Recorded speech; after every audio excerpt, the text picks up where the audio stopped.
Assalamualaikum warahmatullahi wabarakatuh. Perkenalkan, nama saya Aji Dwi Plantino Sirait dengan NIM 120207 12029. Di sini saya akan mempresentasikan materi hukum laut mengenai laut teritorial, garis pangkal, dan zona tambahan. Yang pertama, saya mulai dari laut teritorial. Pengertian yang pertama, laut teritorial adalah wilayah laut yang terletak di depan pantai suatu negara dan dikuasai secara hukum oleh negara tersebut. Laut teritorial merupakan bagian dari wilayah kedaulatan negara, dan negara memiliki hak penuh untuk mengatur dan memanfaatkan sumber daya alam laut yang terdapat di wilayah tersebut. Laut teritorial meliputi suatu jalur laut yang berbatasan dengan perairan kepulauannya dinamakan perairan internal, termasuk dalam laut teritorial. Pengertian kedaulatan ini meliputi ruang udara di atas laut teritorial dilaksanakan menurut ketentuan Konvensi PBB tentang hukum laut, atau yang kita kenal dengan UNCLOS. Kedua, batas laut teritorial. Menurut Konvensi PBB tentang hukum laut atau UNCLOS tahun 1982, lebar laut teritorial suatu negara adalah 12 mil atau sekitar 22,2 km dari garis pangkal di mana laut dan daratan bertemu. Dalam pengaturan hukum laut internasional UNCLOS 1982, bahwa batas laut teritorial terdapat dalam pasal 3 sampai 16.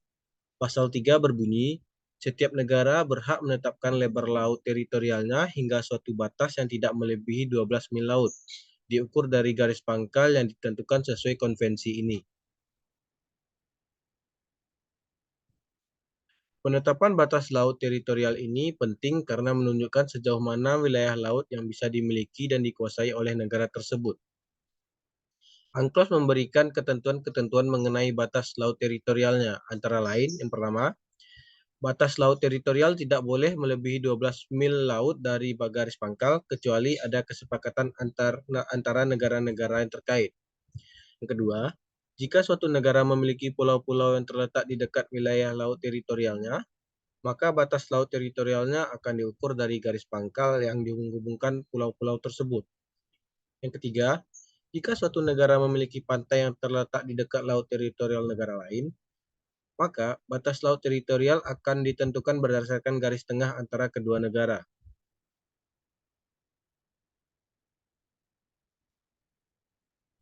Lanjut, 3 prinsip-prinsip pengukuran laut teritorial. Yang pertama itu menggunakan prinsip garis tengah atau median line principle. Prinsip penyelesaian garis batas wilayah laut antar negara yang letak geografisnya saling berhadapan. Yang kedua, prinsip sama jarak atau equidistant principle. Prinsip penyelesaian garis batas laut antar negara yang letak geografisnya saling berdampingan. Yang ketiga, prinsip keadilan atau equitable principle. Pada prinsip ini, penyelesaian batas wilayah laut didasarkan pada keadilan dan bukan didasarkan pada kondisi-kondisi fisik alamiah semata.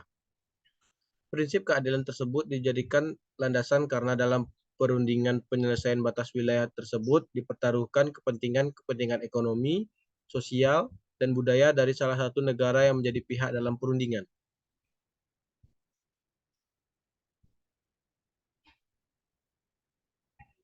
Materi yang kedua itu mengenai garis pangkal. Garis pangkal adalah garis referensi pengukuran batas waktu terluar laut wilayah dan zona yurisdiksi maritim lain sebuah negara pantai. Menurut UNCLOS 3, garis pangkal merupakan suatu garis awal yang menghubungkan titik-titik terluar yang diukur pada kedudukan garis air terendah atau low water line, di mana batas-batas ke arah laut, seperti laut teritorial dan wilayah yurisdiksi laut lainnya, yaitu zona tambahan, landas kontinen, dan zona ekonomi eksklusif diukur. Garis pangkal merupakan acuan yang digunakan untuk menetapkan batas-batas laut negara, yaitu laut teritorial, zona tambahan, zona ekonomi eksklusif, dan landas kontinen. Dalam UNCLOS 3 disebutkan bahwa suatu negara pantai dapat menggunakan berbagai kombinasi garis pangkal untuk menetapkan batas-batas lautnya. Setiap titik yang terletak pada garis pangkal disebut titik dasar, namun hanya titik-titik terluar atau outermost point yang digunakan untuk penarikan batas-batas laut.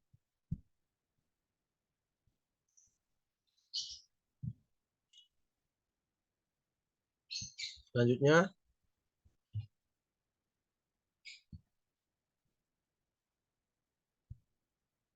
macam-macam garis pangkal. Dalam UNCLOS dikenal beberapa macam-macam garis pangkal, yaitu yang pertama, garis pangkal biasa atau normal baseline. Garis pangkal yang ditarik dari pantai waktu air laut surut dengan mengikuti lekukan-lekukan pantai. Garis pangkal biasa diukur berdasarkan garis air terendah sepanjang pantai pada waktu air sedang surut yang mengikuti liku atau morfologi pantai pada mulut sungai Teluk yang lebar mulutnya tidak lebih dari 24 mil dan pelabuhan garis air terendah tersebut dapat ditarik sebagai suatu garis lurus. Ketentuan garis pangkal biasa diatur dalam pasal 5 UNCLOS. Yang kedua, garis pangkal lurus atau strike baseline. Garis yang terdiri dari segmen-segmen lurus menghubungkan titik-titik tertentu yang memenuhi syarat.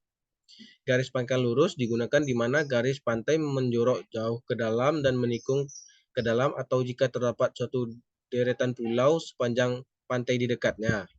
Dengan cara menghubungkan titik-titik terluar dari pulau dengan daratan atau pulau utama yang menarik garis pangkal lurus untuk menentukan lebar laut teritorialnya. Garis pangkal lurus ini diatur dalam pasal 7 UNCLOS.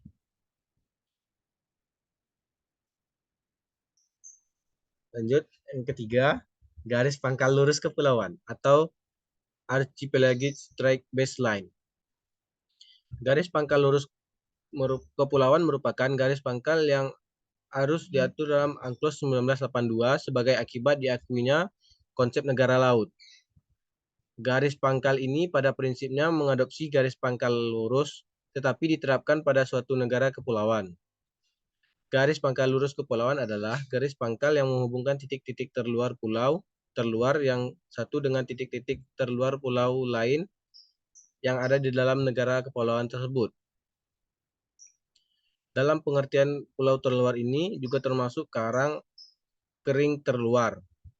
Ketentuan garis pangkal lurus kepulauan ini diatur dalam pasal 47 UNCLOS 1982. Ketiga, cara menentukan garis pangkal. Secara garis besar, maka cara menentukan titik pangkal dapat dilakukan dengan yang pertama, ditentukan bagian dari suatu daratan yang paling menjorok ke laut. Yang kedua, ditentukan di mana akan ditentukan titik-titik pangkalnya dan ditentukan pada waktu yang berbeda-beda, seperti pagi di titik tertentu, siang di titik tertentu, dan malam di titik tertentu. Kemudian diambil rata-ratanya. Tiga, antara satu titik dan titik berikutnya dihubungkan menjadi garis-garis pangkal.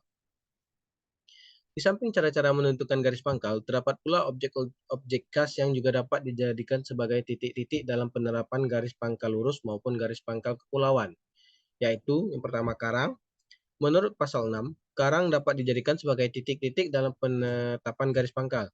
Tegasnya, garis pangkalnya ditentukan pada titik-titik terluar pada karang tersebut. Lebar laut teritorialnya ditentukan dari titik-titik terluar itu ke arah laut, dan batas luarnya sesuai dengan lebar laut teritorial negara pantai yang bersangkutan. Yang kedua, mulut sungai. Pasal 9 menentukan bahwa jika sebuah sungai mengalir langsung ke laut, pertemuan garis pangkalnya adalah garis lurus yang melintasi mulut sungai yang ditetapkan dari titik-titik pada garis air rendah dari kedua tepi sungai tersebut. Lebar laut teritorial diukur dari sisi luar garis pangkal tersebut ke arah laut. Yang ketiga, teluk.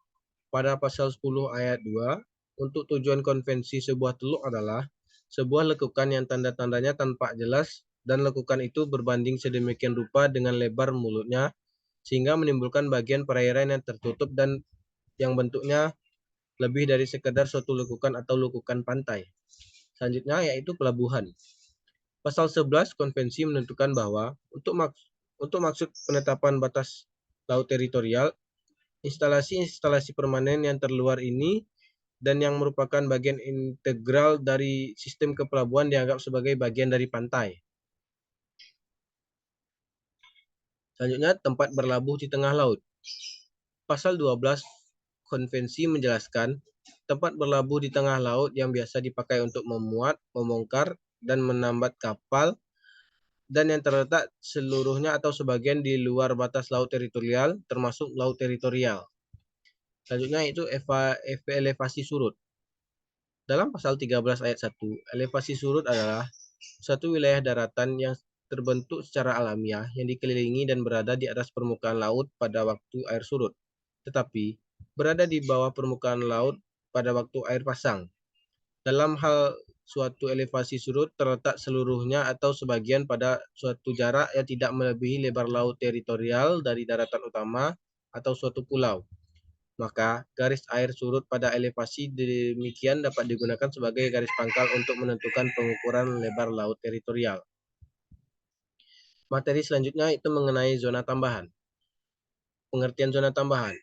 Menurut J. G. Stark, zona tambahan adalah suatu jalur perairan yang berdekatan dengan batas jalur maritim atau laut teritorial, tidak termasuk kedaulatan negara pantai, tetapi dalam zona tersebut, negara pantai dapat melaksanakan hak-hak pengawasan tertentu untuk mencegah pelanggaran peraturan perundang-undangan saniter, bea cukai, fiskal, pajak, dan imigrasi di wilayah laut teritorial.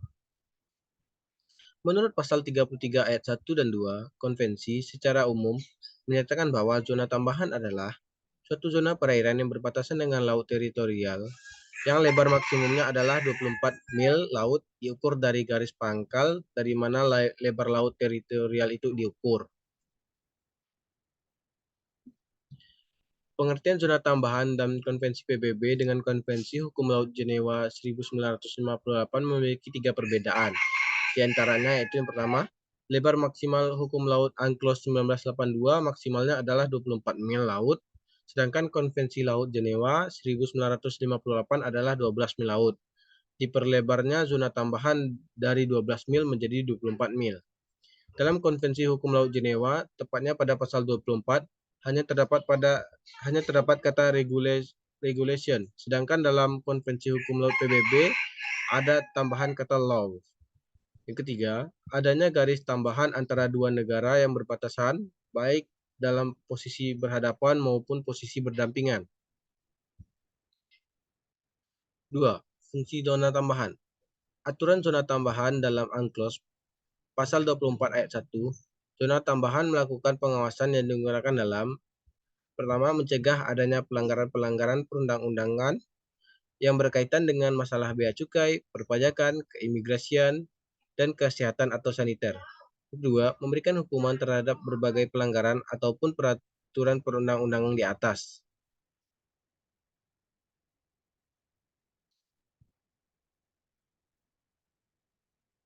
Tiga, itu pengaturan zona tambahan di Indonesia. Pengaturan mengenai zona tambahan di Indonesia dimasukkan ke dalam Undang-Undang Nomor 6 Tahun 1996, yang mana memiliki 4 poin penting dalam zona tambahan Indonesia, yaitu yang pertama, garis lebar zona tambahan harus diukur. Dalam hal ini adalah garis pangkalnya. Yang kedua, lebar tambahan tidak boleh melebihi 24 mil dari garis pangkal.